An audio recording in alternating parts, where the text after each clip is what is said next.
Brock Lesnar est beaucoup de choses.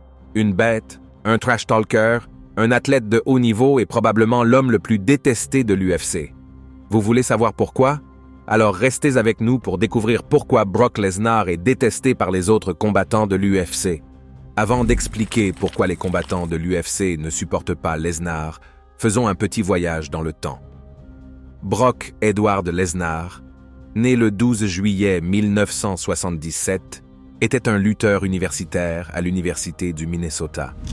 Il a même remporté le championnat national de la division 1 de la NCAA en 2000. Il a ensuite pris d'assaut le monde de la catch en signant avec la World Wrestling Federation et en devenant un nom connu de tous en remportant le championnat de la WWE à seulement 25 ans, établissant ainsi un record en tant que plus jeune champion de tous les temps. Après son passage à la WWE, Lesnar a décidé de tenter sa chance en NFL, rejoignant les Minnesota Vikings en 2004. Malheureusement, il est renvoyé pendant la pré-saison, mais il ne s'est pas laissé arrêter par ce revers. Il est revenu dans le catch, cette fois avec la NJWP en 2005, où il a remporté le championnat IWGP des poids lourds. Lesnar a ensuite quitté la NJPW tout en conservant son statut de champion poids lourd, cette fois avec l'IGF. Mais ce n'est pas tout. Il a fait une pause dans le catch pour se plonger dans le monde du MMA. En 2012, il est de retour à la WWE, où il bat des records à droite et à gauche. Son premier règne avec le championnat universel de la WWE a duré 504 jours, ce qui en fait le 7e plus long règne de champion du monde de l'histoire de la WWE. De plus, il détient le record du plus grand nombre de règnes en tant que champion du monde avec 3 règnes. Le CV de Lesnar est bien rempli. Non seulement il a dominé l'industrie du catch en remportant le Royal Rumble, non pas une mais 2 fois, en 2003 et en 2022.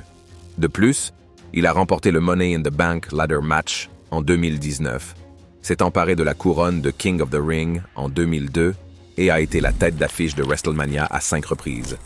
Sans oublier ses 9 affrontements à SummerSlam et ce moment épique où il a mis fin à la légendaire streak de WrestleMania de l'Undertaker en 2014. Le parcours de Lesnar en MMA a débuté en 2007, puis il a rejoint l'UFC en 2008. En un rien de temps, il a remporté le championnat des poids lourds de l'UFC. Mais en 2009, il est frappé par une redoutable diverticulite qui le met sur la touche. En 2010, il reprend du service et met à mal le champion intérimaire des poids lourds de l'UFC, Shane Carwin, pour devenir le champion incontesté des poids lourds de l'UFC. Ce qui avait commencé comme un spectacle secondaire s'est transformé en un grand titre, Lesnar devenant l'une des plus grandes stars de l'UFC à la fin des années 2000. Mais la vie n'est pas faite que de soleil et d'arc-en-ciel, il a connu quelques défaites et d'autres combats contre la diverticulite, ce qui l'a conduit à raccrocher les gants en 2011. Mais il a fait son retour à l'UFC 200 en 2016, en battant Mark Hunt. Cependant, les choses se sont gâtées lorsque sa victoire a été annulée en raison d'un contrôle antidopage positif. Cela ne l'a pas empêché d'être un succès au box-office. Il a participé à certains des événements payants les plus vendus de l'histoire de l'UFC, en tête d'affiche de l'UFC 91, de l'UFC 100, de l'UFC 116 et de l'UFC 121, et même en co-tête d'affiche de l'UFC 200. Malgré son retrait précoce de ce sport, Lesnar reste l'une des figures les plus emblématiques de l'histoire de l'UFC. Lesnar est un athlète incroyablement puissant, fort et percutant. Ce n'est pas pour rien qu'on l'appelle la bête.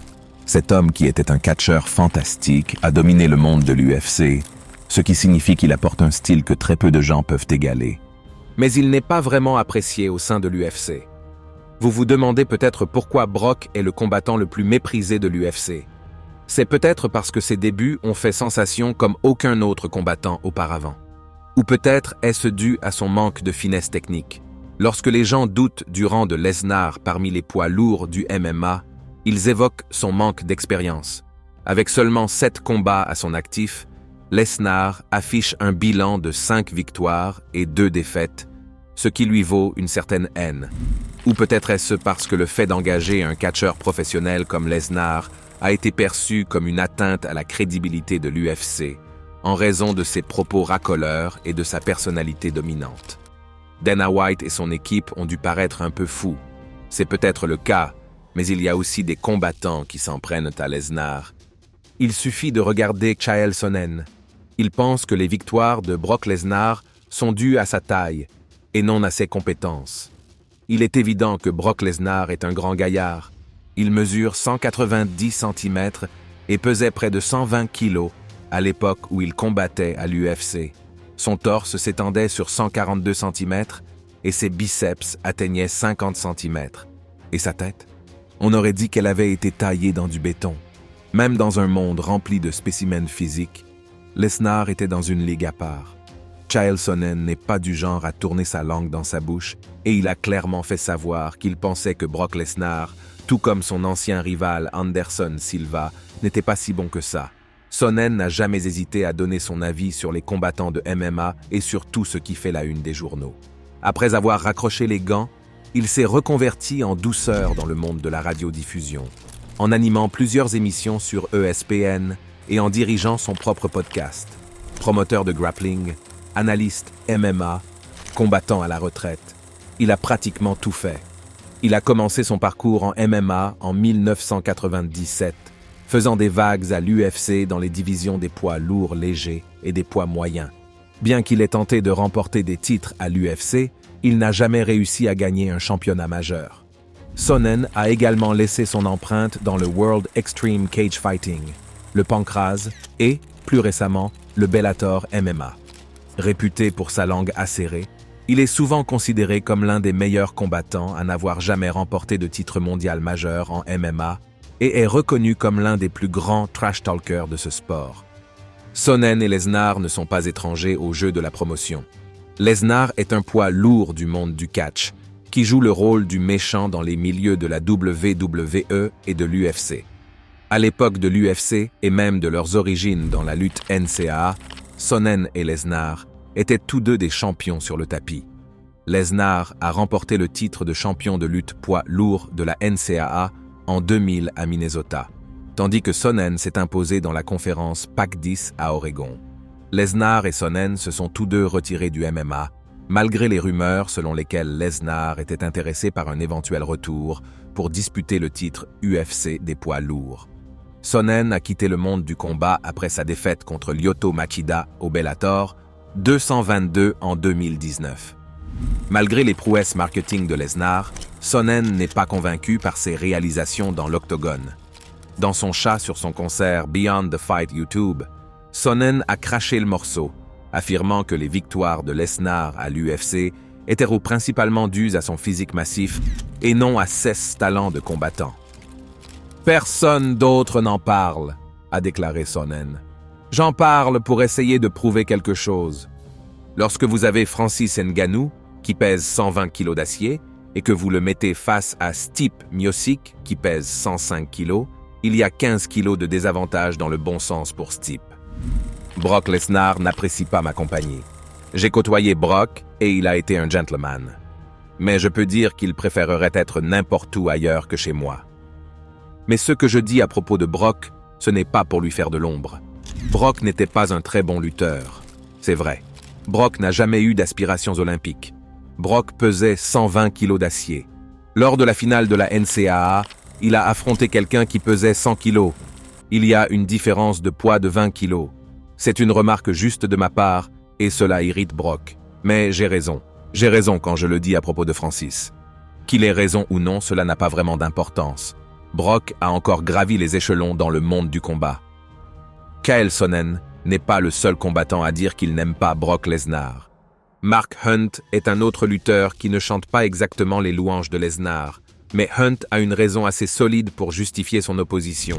Soyons réalistes. Le passé de Brock à la WWE lui a certainement donné une longueur d'avance dans l'UFC, facilitant son parcours dans l'octogone. Parfois, c'est un peu trop facile. Mark Hunt, alias le Super Samoan, devait affronter Lesnar sur la carte principale de l'UFC 200 en 2016. Il s'agissait de faire monter en puissance les vedettes pour un énorme spectacle à la carte. Mais voilà, Lesnar avait quitté la scène du MMA depuis près de 5 ans. L'UFC, désireuse d'accélérer son retour, a décidé de renoncer aux tests habituels de l'USADA pour cet affrontement. Le soir du combat, devinez quoi? Lesnar remporte la victoire par décision unanime. Mais coup de théâtre, 2 tests antidopage ratés sont apparus plus tard, faisant basculer le résultat vers un no contest. Lesnar a été contrôlé positif à l'usage de drogue. Mark Hunt a alors entamé une action en justice en 2017. Après le contrôle positif de Lesnar, la Nevada State Athletic Commission a annulé la décision et l'a frappé d'une interdiction d'1 an en MMA. Hunt n'a pas hésité à exprimer sa frustration à l'égard de l'UFC pour avoir autorisé le combat malgré le contrôle positif de Lesnar avant le combat. Habituellement, l'UFC exige des combattants qu'ils se soumettent à un contrôle antidopage pendant 4 mois avant de reprendre le combat.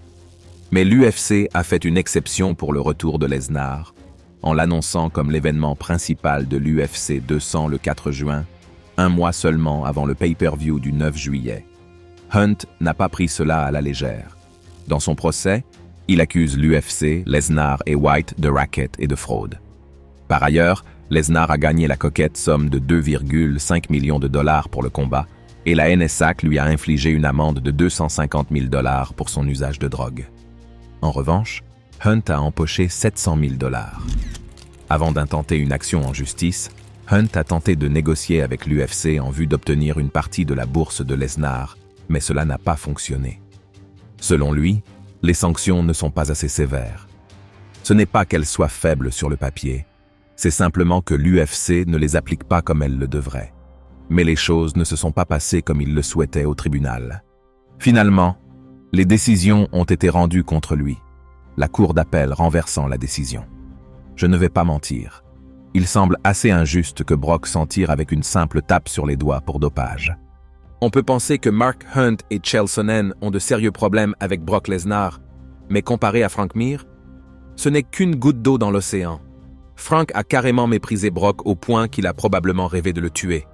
Oui, c'est aussi grave que ça. Le trash talking est pratiquement inscrit dans l'ADN des combattants. Depuis les affrontements épiques entre Ali et Foreman, jusqu'à la théâtralisation à outrance de la WWE, l'histoire des sports de combat est imprégnée de joutes verbales et d'insultes. Et le plus amusant, les promoteurs s'en régalent. Il n'y a rien de tel qu'une bonne vieille querelle pour faire monter l'excitation et remplir les arènes. Parfois, cependant, le drame tombe à plat. Les combattants peuvent essayer de semer la zizanie, mais s'il n'y a pas de véritable conflit, les fans ne s'y intéresseront pas. Mais il y a aussi ces rares occasions où la haine est bien réelle. C'est le cas de Frank Mir et de Brock Lesnar. Frank Mir et Brock Lesnar, leur querelle, elle est gravée dans l'histoire de l'UFC comme l'une des plus féroces de tous les temps. Frank Mir n'est pas étranger aux querelles, mais son affrontement avec Lesnar, c'est une véritable légende. Frank Mir contre Brock Lesnar. Comment cela a-t-il commencé? Tout a commencé en 2008, lorsque Lesnar, fraîchement débarqué de la WWE, est entré dans l'octogone pour affronter Mir. Dès le début, la force brute de Lesnar a fait tomber Mir et l'a presque mis KO. Lesnar se prépare à de grandes choses et le fait de monter dans l'octogone avec Mir dès le départ en dit long. Avant le combat, Mir n'a pas hésité à s'en prendre à la célébrité de Lesnar dans le monde faux du catch. Lorsque la cloche a sonné, Lesnar n'a pas perdu de temps pour montrer sa force brute. Il met Mir au sol dès le début du combat et lui assène une avalanche de coups, semblant être une force avec laquelle il faut compter. Mais c'est là que l'expérience se révèle payante. Mir a saisi le moment où Lesnar a glissé un instant, a bloqué une clé de genou et l'a forcé à taper du poing. Ce fut un coup dur pour l'ego de Lesnar. Non seulement il a subi sa première défaite à l'UFC, mais il l'a fait en commettant une erreur de débutant après des débuts si prometteurs. Après leur premier combat, Mir a remporté le titre intérimaire des poids lourds en battant Antonio Rodrigo Nogueira. Pendant ce temps, Lesnar a rebondi en remportant une victoire sur Heath Herring, ce qui lui a permis d'obtenir une chance de remporter le titre des poids lourds de Randy Couture. Et devinez quoi? Il a remporté le titre par KO au 2e round. Mais revenons-en à la querelle entre Mir et Lesnar. 1 an plus tard, les deux hommes s'affrontent à nouveau et Lesnar a soif de revanche. À l'UFC 100, il a eu sa chance et ne s'est pas retenu. En seulement 2 rounds, il a assommé Mir de coups de poing violents, défendant son titre UFC des poids lourds de manière impressionnante. Pour ajouter l'insulte à l'injure, alors que Mir revenait à lui, Lesnar lui a mis le grappin dessus en criant sa victoire. Des rumeurs ont circulé sur une éventuelle revanche, mais elles se sont arrêtées là. Depuis, Frank Mir est plus rancunier qu'un pitbull avec un os. La mauvaise humeur qui a régné lors de ce combat, c'était d'une intensité sans précédent, même pour l'UFC. Lesnar a peut-être dépassé les bornes dans la cage, mais Mir ne s'est pas retenu non plus dans la presse. Sa haine est allée jusqu'à souhaiter la mort de Lesnar dans ce qui doit être l'une des interviews les plus brutales de l'histoire de l'UFC. S'adressant à Mark Madden sur la radio double VXDX en 2010, Mir s'est assuré que personne ne remettait en question la crédibilité de son conflit avec Lesnar. Mir n'a pas hésité à dire « Je préfère aller de l'avant et dire ce que j'ai sur le cœur plutôt que de m'asseoir là et d'inventer une sorte de PC. Oh, le gars est un grand combattant et j'ai beaucoup de respect pour lui. Si je ne le pense pas, pourquoi cela sort-il de ma bouche? Je déteste la personne qu'il estimated. Je veux lui briser la nuque. Et je veux qu'il soit la première personne à mourir des suites de blessures liées à l'octogone. » La haine de Mir pour Lesnar va bien au-delà de la cage. Il ne supporte pas la personnalité bruyante et colérique de Lesnar, et surtout pas l'idée que des enfants le prennent pour modèle. L'idée que le fait d'être gros, odieux et en colère soit considéré comme admirable lui fait froid dans le dos. Nous avons de sérieux problèmes. Tout ce qu'il défend, je ne le supporte pas, et vice-versa. Pour être honnête, je ne l'aime pas du tout en tant que personne, a déclaré Mir. Dana White lui a reproché ses commentaires. Mir a fait marche arrière et s'est excusé auprès de Lesnar, de sa famille, de l'UFC et des fans, admettant qu'il avait dépassé les bornes. Mais quelques jours plus tard, il est revenu sur ses propos en insistant sur le fait qu'il n'avait rien fait de mal. Je veux dire, allez, c'était une blague, n'est-ce pas? J'ai entendu des choses bien pires, comme le fait qu'il s'agissait d'un combat à mort. Et Brock, qui parlait de tirer un fer à cheval de mon derrière. Personne n'a semblé gêné par cela, a rétorqué Mir. Pour ce qui est d'arranger les choses avec Lesnar, pas tout à fait. En 2010, Mir a tenté de canaliser sa colère dans un combat contre Shane Carwin, qu'il a qualifié de meilleur Lesnar. Mais malgré des mois de préparation, Mir n'a pas réussi à s'imposer et s'est fait mettre KO au premier round. En 2016, Mir a été contrôlé positif au métabolite du turinabol, ce qui l'a conduit à quitter l'UFC alors qu'il lui restait encore 6 combats à disputer. Un coup dur. Cain Velasquez ne méprise pas vraiment Lesnar, mais il le trouve un peu irritant. Velasquez a plongé tête la première dans le MMA alors qu'il sortait tout juste de l'université, rejoignant l'American Kickboxing Academy et perfectionnant ses compétences sous la houlette d'entraîneur de premier plan. À partir de là, c'est un tourbillon de victoires pour Velasquez, qui met en valeur ses compétences dans l'octogone. Il n'est pas n'importe quel combattant. Il est ceinture marron de guérilla jiu-jitsu et ceinture noire de jiu-jitsu brésilien, avec en prime des talents de lutteur en division 1 de la NCAA. À chaque combat, Velasquez a prouvé qu'il était une force avec laquelle il fallait compter, mettant au tapis ses adversaires à gauche et à droite grâce à sa combinaison mortelle de frappe et de grappling. Il a fait ses débuts à l'UFC avec style, enchaînant TKO sur TKO et accumulant les victoires comme si de rien n'était. Tout au long de sa carrière, Velasquez a dû faire face à des blessures, des revers et des défis inattendus, mais il n'a jamais reculé. En fin de compte, Cain Velasquez a quitté la scène MMA le 11 octobre 2019. Pour Velasquez, il ne s'agissait pas seulement de gagner des ceintures et des titres, il s'agissait d'affronter les meilleurs des meilleurs et de faire ses preuves. Et c'est pourquoi il a pu affronter des géants des poids lourds comme Brock Lesnar. En parlant de Lesnar, la relation de Velasquez avec le grand homme estimated, eh bien, disons qu'elle est compliquée. Si Velasquez n'est pas vraiment d'accord avec Lesnar, il ne lui voue pas une véritable haine, même s'il le trouve un peu agaçant. Revenons au 23 octobre 2010, lorsque Cain a affronté Brock Lesnar à l'UFC 121 et l'a complètement battu. Après le combat, Cain a trouvé un peu étrange que le personnage de Brock dans l'octogone ne soit pas seulement un acte, mais aussi son personnage dans la vie réelle. Le problème avec Brock, c'est qu'il ne se contente pas de montrer cette attitude à l'UFC. Non, il porte cette attitude à l'extérieur aussi. Brock est tout simplement arrogant et effronté, ne manquant jamais une occasion de jeter l'opprobre sur cet adversaire avec un simple sourire en coin et une arrogance subtile. C'est un rebelle qui n'aime rien de plus que d'abattre les grands noms et de salir leur héritage. Son franc-parler, sa dureté de caractère et son attitude grinçante font souvent oublier les caractéristiques ordinaires d'un combattant professionnel de MMA. Lesnar dit ce qu'il pense, ne recule jamais devant les médias et néglige de respecter les exploits historiques de cet adversaire, souvent légendaire.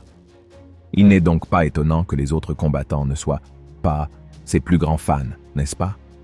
Le suivant est Conor McGregor, qui n'a jamais eu d'affrontement avec Lesnar, mais qui ne le supporte pas non plus. Conor McGregor possède de sérieuses compétences dans l'octogone et il est connu pour ses contre-attaques mortelles, ses frappes précises et sa puissance de frappe. La plupart de ses victoires en MMA sont dues au fait qu'il a mis cet adversaire KO ou TKO grâce à ses coups de poing meurtriers. Et en dehors de la cage? Eh bien, disons que McGregor n'est pas du genre à se retenir. Il ne lésine pas sur les coups, ce qui lui a valu le surnom de The Notorious. Mais McGregor n'est pas le premier à semer la zizanie avec ses frasques. Normalement, McGregor n'est pas du genre à rejeter tout le monde dans le monde de la WWE. Il respecte les grands patrons, comme les McMahon, Triple H et The Rock. Ce sont eux les vrais patrons à ses yeux. Mais lorsqu'il s'agit des autres, eh bien, disons que McGregor ne retient pas ses mots. Ce n'était donc pas vraiment une surprise lorsqu'il s'est exprimé lors d'une conférence téléphonique le 5 août avant son nouveau combat contre Nate Diaz à l'UFC 202. Dans le style classique de Notorious, il n'a pas manqué l'occasion de jeter l'opprobre sur Brock et CM Punk. McGregor n'a même pas pris la peine de se souvenir du nom de CM Punk. Pour la plupart, ces gars de la WWE sont des pour être honnête. Ce sont des si vous voulez mon avis. Il s'est battu, mais à la fin de la journée, il était de jus jusqu'aux yeux. Alors comment puis-je respecter cela? Et puis, qu'en est-il de l'autre gars? L'autre gars n'a pas encore combattu, donc je ne sais rien de lui. Certains acteurs de la scène MMA ont interprété les commentaires de McGregor comme une fin de non-recevoir de la part de la WWE. Mais connaissant McGregor, il ne fait probablement que préparer le terrain pour une future intrigue ou un projet lucratif. Il est très impliqué dans ce domaine et sait comment susciter le buzz, qu'il soit réel ou scénarisé. Brock Lesnar, quant à lui, semble partager le sentiment de McGregor. Interrogé sur un éventuel combat contre McGregor, Lesnar n'a pas mâché ses mots, déclarant en substance que la taille de McGregor n'est pas à la hauteur. « Je prends des plus gros que ce gamin, d'accord? Allez les gars, je sais que vous jouez tous à des putains de jeux vidéo et que vous vivez dans ce putain de faux sens de la réalité et tout ça. Je pèse 130 kilos, c'est clair. Ce gars-là pèse 65 kilos. S'il a de la chance, il se lève et mange ses putains de Wheaties, d'accord? Eh bien, sacré Brock. Mais bon, c'est comme ça que ça se passe. Lesnar est peut-être la figure la plus polarisante de l'UFC, mais les haineux doivent haïr, n'est-ce pas? Faites-nous part de vos impressions dans la section des commentaires. Et avant de partir, n'oubliez pas d'aimer cette vidéo et de vous abonner à Octagon Rivals pour ne pas manquer les prochaines.